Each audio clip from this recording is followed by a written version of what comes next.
Obviously proud of our guys, and I thought they really responded today. Defensively in that first half, that's some of the best we played in that end of the floor this year. And then obviously we were able to turn some defense into offense. They told me it was a 26-5 run at one point. And then when you can do that and get some confidence and energy going, it was good. Obviously with the 2000 team back, it was good to wear those uniforms. Guys really liked them.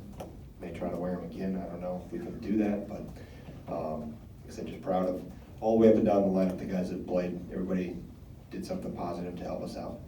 Questions?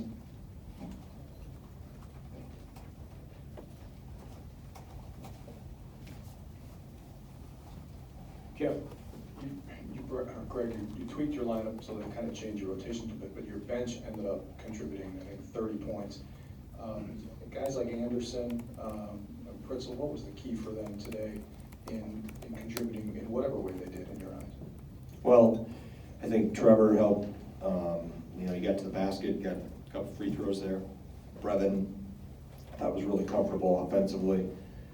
But I think the biggest thing across the board defensively, we were better than we were, 3-4 nights ago. So we were more aggressive at the point of attack, and that helped and fed off some of the things we did defensively to get some confidence going offensively.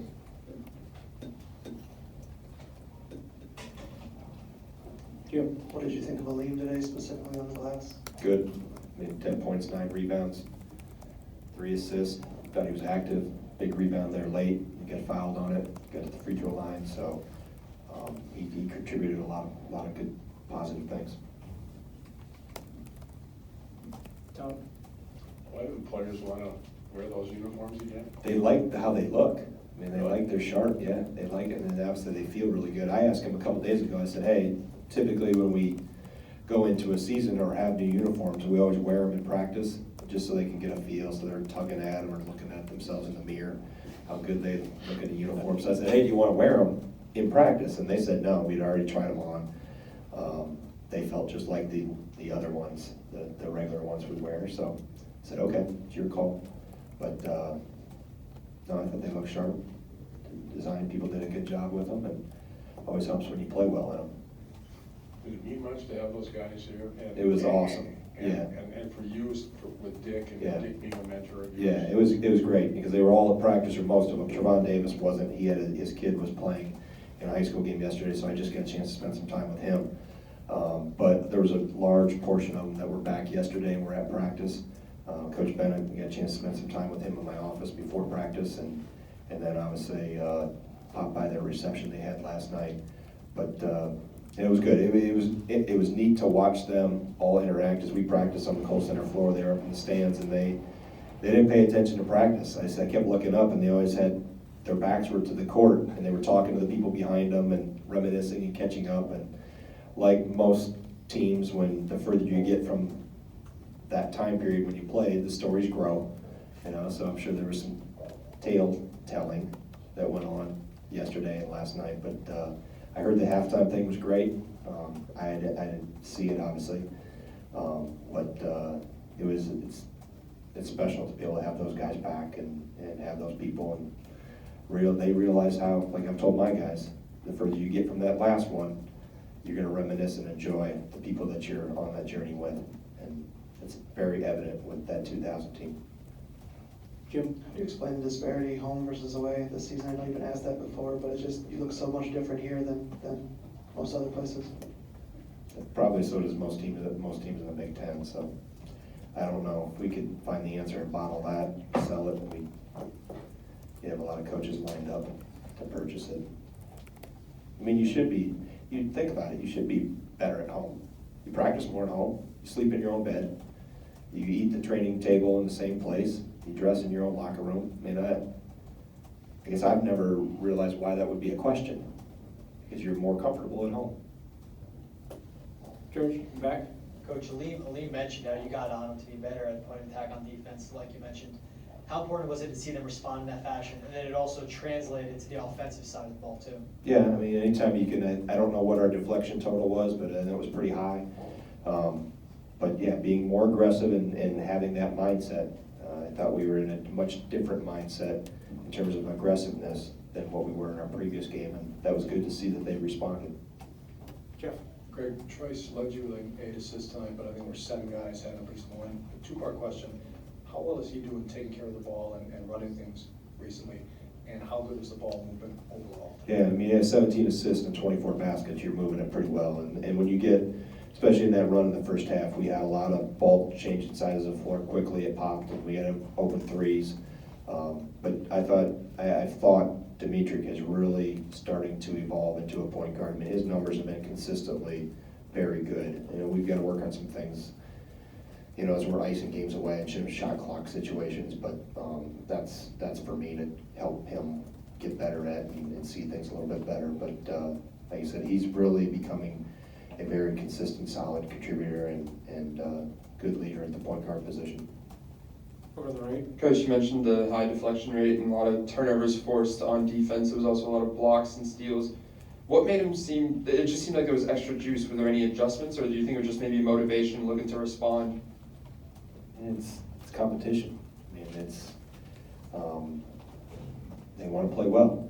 They want to try to be successful in this game. So, and like I said, that group working together, helping each other out, rotating, all the things defensively they did, covering up for each other. It was good to see them play that well together.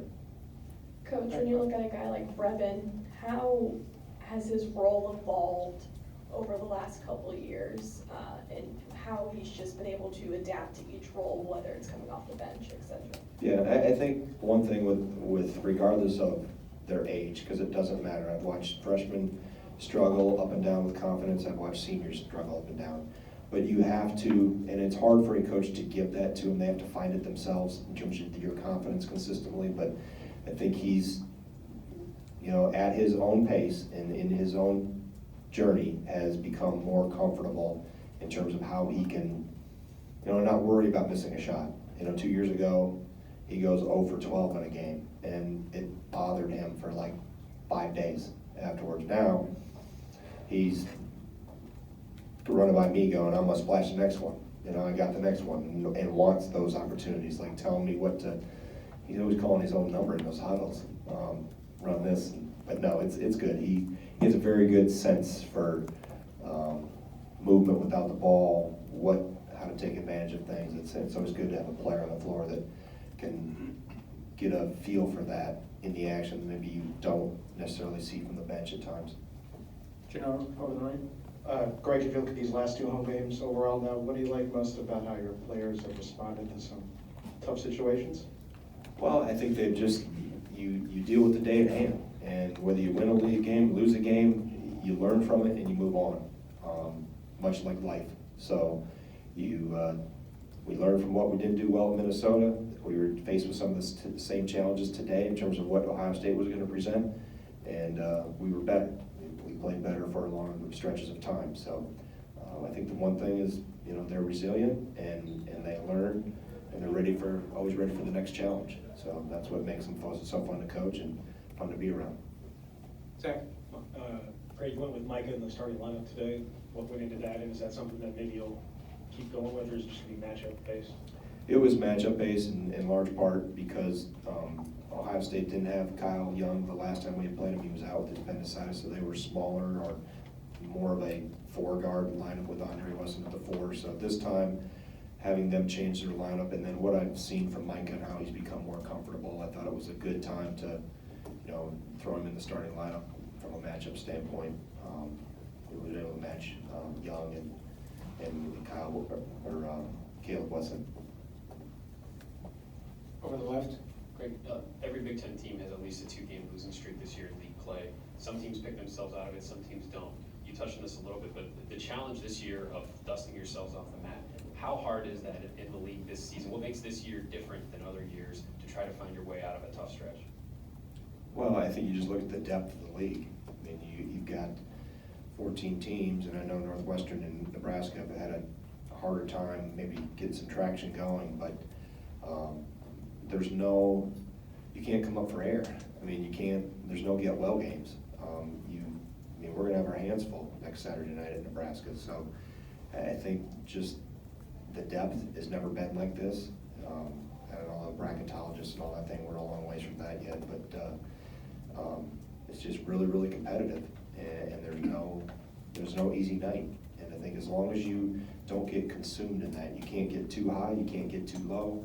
If things don't go well, we gotta turn the page and we got another really good opponent coming again. And you have to keep that mindset as you walk through the season of just really, it's cliche that you go one day at a time, but you try it any other way, I think you're setting yourself up for a massive failure. Ben? Greg, Micah said earlier this week that he felt in the last 2 weeks he's taken steps forward defensively. Where have you seen his defensive prowess kind of grow since you kind of challenged him against, I think, the Nebraska game? Well, he's more consistent in terms of positioning. I think he understands. It's one thing to watch it on video or do it in practice, but when you're in the heat of the battle in a game and you have to make split-second decisions and they have to become instinctual, that's harder. And I think he's becoming more comfortable with that. And I thought he did a decent job today. I'm sure I'll find some things on film that we can improve upon, but I think just the experience, and you've seen a lot of big guys come through this program that there's a lot of trial and error, and there's a lot of error at some point in time, and you just learn through repetition and being in those positions, and eventually you get better and improve, and he's definitely done that.